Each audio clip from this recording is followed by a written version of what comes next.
DFEP Haasha. For a safe and non-expedited descent to the surface, please connect to the landing beacon and relinquish control to me. Safe and non-expedited, I grumbled. Where do you get that from?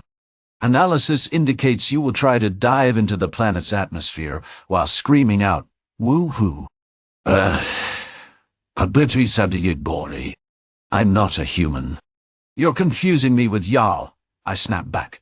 To which TAC-1 responded by pulling up 5 clips of me playing Super Duper Kart, where I launched myself off an upper ramp to grab a Super Duper Doom, then dove down while yelling out, hoo-hoo, to try to smash into someone and knock them off the race course.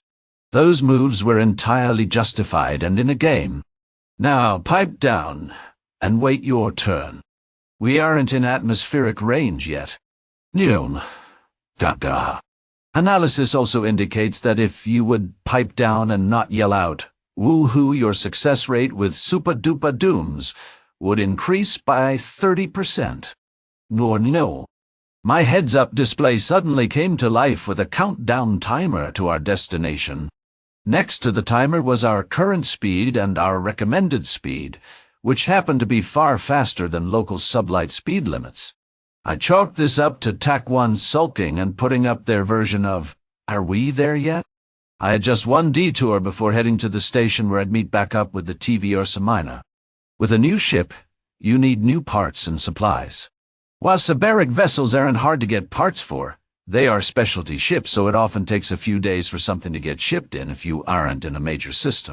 Since our exploration mission would keep us off the beaten paths and waiting for parts wouldn't be a reasonable option, Rosa authorized me to load up on Allware items and recommended parts. Unfortunately, the shipyard we worked with to update the ship didn't have enough in stock.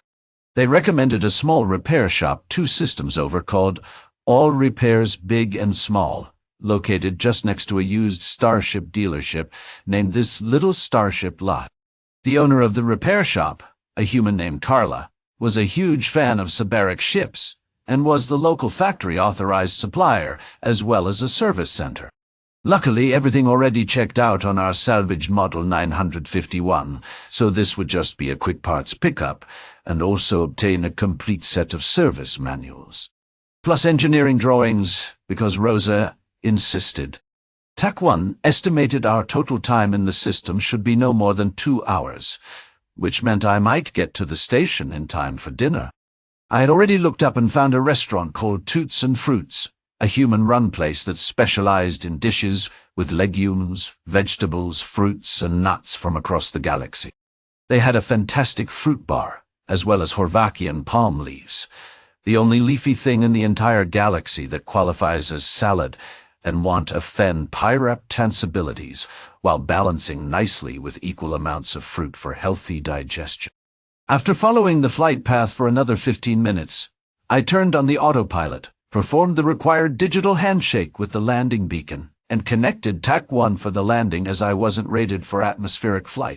The landing beacon slowly and gently brought us down in front of an impressively large repair facility, which appeared large enough to handle anything up to and including a military light cruiser. I headed inside the office building, and a human woman in grease-stained coveralls looked up and gave me a smile. "Hello, there! I'm Carla, owner of this shop," she said professionally as she looked up from a holo terminal. After giving me a quick once-over, she smiled and relaxed. I very much got the idea she might be my kind of human.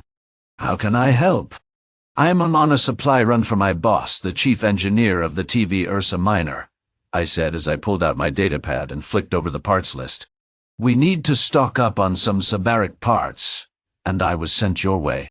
I moved up to the counter, which automatically flipped down a little platform and staircase as I approached, so I could step up and not have to get up on my tippy toes to speak to. "Clara, dirt. No problem," Carla said warmly. "Let me look these all up. Feel free to take a seat while I see if I've got everything in stock." "No." Surprisingly, there was no request to scratch my head, so I began to wonder if I had misjudged her when I crossed the office to sit down in the waiting area. Suddenly, the back door flew open, and a fellow Py'rapt'ch with light pink fur walked in and climbed a small ladder at the end of the counter. Completely oblivious to my presence, he walked down the counter and flopped next to Carla. "Bad day, Ali?" Carla asked as she absent-mindedly started to scritch his back while still looking up parts in her system. "Tough negotiation with a customer. Then their finance company refused to authorize the loan because they had too many credit line debts, and I lost the sale.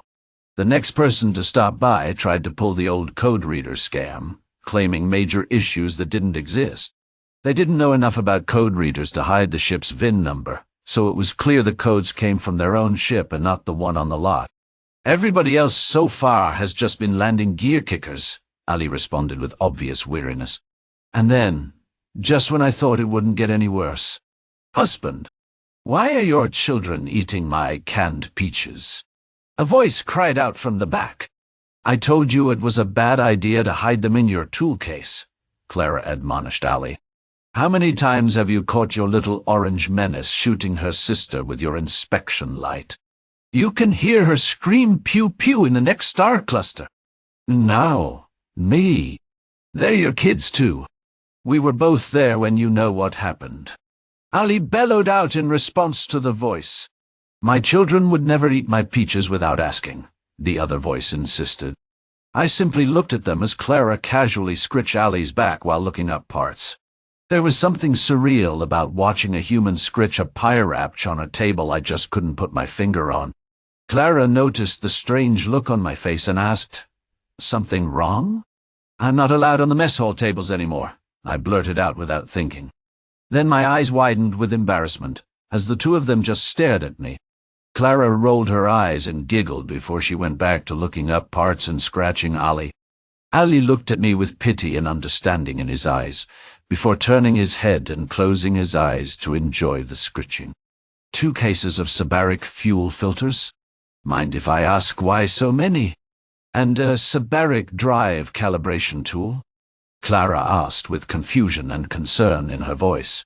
"It's for our new ship and I'm part of an exploration crew. We've got to be stocked up on everything as we're expecting to take long trips into uncharted areas," I explained. "Oh, really? What did you guys get?" she asked with obvious interest above and beyond just professional curiosity. "We salvaged a Sabaric 951. I'm flying it back to my ship now, but we needed the parts and—" I stopped as both Clara and Ali were staring at me intently. "Is it here?" Ali asked. "Yes, it's parked right outside." My voice drifted off as Clara and Ali started slap fighting with each other as they fought to see who would get to the door first. After nearly 2 minutes of shoving, jostling, and generally trying and failing to get to the door, Ali was able to get free from Carla and burst outside with the human just 2 steps behind him. Ali called out, "Wow, now that's what I call a looker. Then, the young Chanziwan, but a wire." Clara's response was a little different. "Poor baby. What have they done to you? If they got any of that gaudy paint into your intakes, I'll murder them." "That, Alan, is on ow." What was supposed to be a fast stop to pick up supplies turned into a deep inspection of our new ship by 2 Sabaric superfans, which included poking and prodding every control and every switch, and me not knowing who to yell at for messing with things as Carla was taking off engine panels in the back, while Ali took off a panel on the main control panel to get a closer look at the factory serial number and option codes. In the end, both Ali and Clara agreed the internal updates were well done, and the ship was in satisfactory condition. After dragging the story of how I got the ship out of me, the mention of the original staterooms and other furnishings we pulled to update the vessel sent them into an unexpected frenzy. They quickly sent a message to the yard that did the work to ask about all the stuff we had pulled out. It turns out the yard hadn't gotten around to sending anything to a reseller yet, so Clara and Ali were able to buy everything we had gutted out. Both stateroom sets, the dining area, and even the butler's quarters with original kitchenette and baggage section. I was a bit confused why they were so excited about the purchase until Clara took me into her shop and showed me her old Sabaric 8700. Oh, I hope we can figure a way to get that all installed and still keep Kithra set up for deep space repair and towing, Clara commented. It would be a pity to have that stuff sit in storage until we get close to retirement. Pretty sure it won't fit and let you work your deep space repair magic. But remember, we've got my old Forkit 43 gutted, Ali commented. Why can't the hideous mistake have a fine interior for our family vacations? At this point, I coughed to politely remind them I was still here, which might have been a bit of a mistake as Clara quizzed me on my qualifications, and after discovering I have an assistant engineering certificate, decided I needed to be taught how to use the Sabaric drive maintenance tool. Because she wouldn't let a beautiful Model 951 leave her presence without knowing it would be well cared for. 4 hours later, I had a complete training course on tuning Sabaric drives. The drives were running better than new. I received an info ad full of original Sabaric-tech manuals, including full schematics for Rosa. And I secured all the spare parts Clara and Ali recommended I keep on hand for our new ship. I was getting ready to wrap up and depart when the office door opened. There was an awkward moment when Ali's wife, a Py'rapt'ch with a particularly bright shade of royal blue fur, entered in a bit of a panic. Your orange-flavored child isn't feeling well. I'm going to grab the hover car and head over to the med clinic. Your knee. Ma'am, no need for that, I said with a smile. My ship has fully updated medbots and we can check out your child here. Heck, we can give everybody checkups as a good test to be sure they are all calibrated properly. The results will be unofficial, of course, but should let you know if there's something serious you'll need to visit the clinic for. Why? As Ali's wife came over to give me a gentle and friendly one-armed hug, I caught a whiff of the kid in her other arm. It wasn't heading towards burnt banana bread and vomit, but the poor little thing definitely looked unhappy and smelled off. We boarded the ship and headed to the shiny new medbay. Ali put his little orange fluff ball through both medbots to get first and second opinions, while everyone else took advantage of the free medical scans. As the only authorized person on the ship, I went over to the main medical terminal to pull up the results. All the adults and the other kids in both families got clean bills of health. Diagnosis for the kiddo Clara referred to as the Orange Menace? Upset tummy from too many peaches. A massive sugar overload that was not going to be fun or pleasant for the kid's digestive tract, a lesson we Py'rapt'ch generally need to learn the hard way. I feel your pain there, kiddo, I thought, as I printed the results for Ali and his wife. The medbot's conclusion is serious, I'm afraid, I said with as much dread as I could muster while looking Ali's orange one in the eyes. You're going to have to eat salad for the next 2 days. A tiny voice called out in protest. Good.